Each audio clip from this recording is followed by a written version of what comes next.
Hello, welcome to the judging round of the 2015 Not the Booker Prize. We have had the public vote. It's been very close. It's been a record year.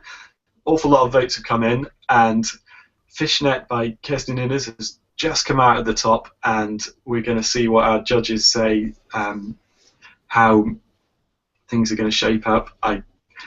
So close it's hard to say at this stage, but let's go straight to our judges. And first of all, we have Alexandra Masters. Do you want to introduce yourself first of all, Alex? Hi there, yes, I'm Alex. I'm the founding editor of Booksmoke. We're a literary blog based in London. My favourite book, this was so impossibly hard, but if I'm going to pick a favourite book, it would be The Good Son by Paul McVeigh. I just think it's a book that just really gets to the heart. It really, the emotions that you feel are almost visceral, you know, and just the depictions of love in the family, really complex, really stayed with me. I was completely convinced that this was the voice of a 10-year-old boy. And the way that he shows the troubles through his eyes, I thought was really particularly unsettling. I just can't believe this is a debut. This is like the work of a veteran writer. To me, it feels like a classic. So that's my book. Fantastic. Benjamin Judge. Hi, I'm Ben. I'm a stay-at-home dad and a writer. I really like most of the books. I loved Kirsten Innes' book, Fishnet. Sorry, I'm reading my notes at the same time. I loved The Dark Star, which shouldn't have worked, but did.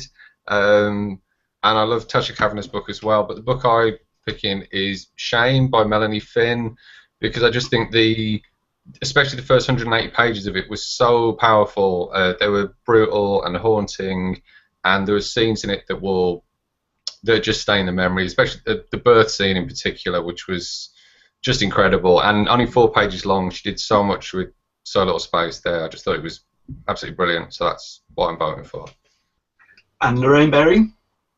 Hi, I'm Lorraine Berry, and I'm also a writer, but my day job is that I teach creative nonfiction at a college here in New York State, not the city.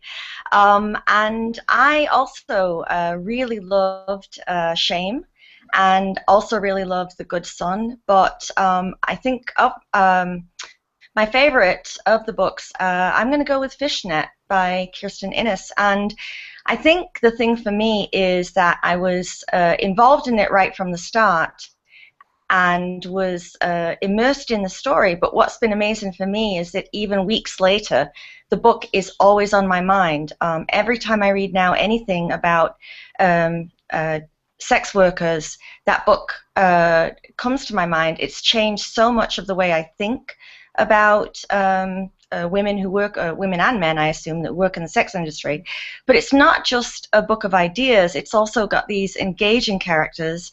There's stuff going on about the society in Scotland, the work situation. There's just so much that all comes together. I think she does a fantastic job of engaging me in all the different levels of the book. Fantastic, thank you very much. So, going on that, I think we're actually going to have a winner, and we aren't going to have too much debate. I was personally very worried that I was going to have to do a casting vote because I couldn't have chosen. There were 3 or 4 books that were right at the top for me. I think it's been a really good year. Things have been absolutely fantastic, and choosing between The Good Son, Things We Have in Common, and Fishnet, the 3 books that came at the top of the public vote, I'd have found that extremely difficult. So I'm glad our judges have sorted things out for me in a way. But just to confirm the final thing. So Alex, you're definitely. I'm going to stick with The Good Son, but I would absolutely agree with Lorraine that Fishnet, I would say it's an important novel. And, I just, the fact that she gives you that sense of choice, you're talking about a really controversial subject, prostitution. It's so often misrepresented and misunderstood. And I think it's just the fact that she showed you the 2 sides, the negative, the murky, seedy side, but also interesting that she almost gave it a feminist slant of this idea that it can be empowering. And it was definitely one of those that stayed with me. I'm still thinking about it now. So, yeah, high contender. Fantastic. And Ben, are you happy? Yeah, happy. But again, I'd just like to reiterate about Fishnet. I thought it was a really good book. Really enjoyed it. I thought the ending, which sort of caught me by surprise, was really it wasn't what I wanted, but then it was what it should have been. It was right, and I think that it's right that it wasn't what I was wrong.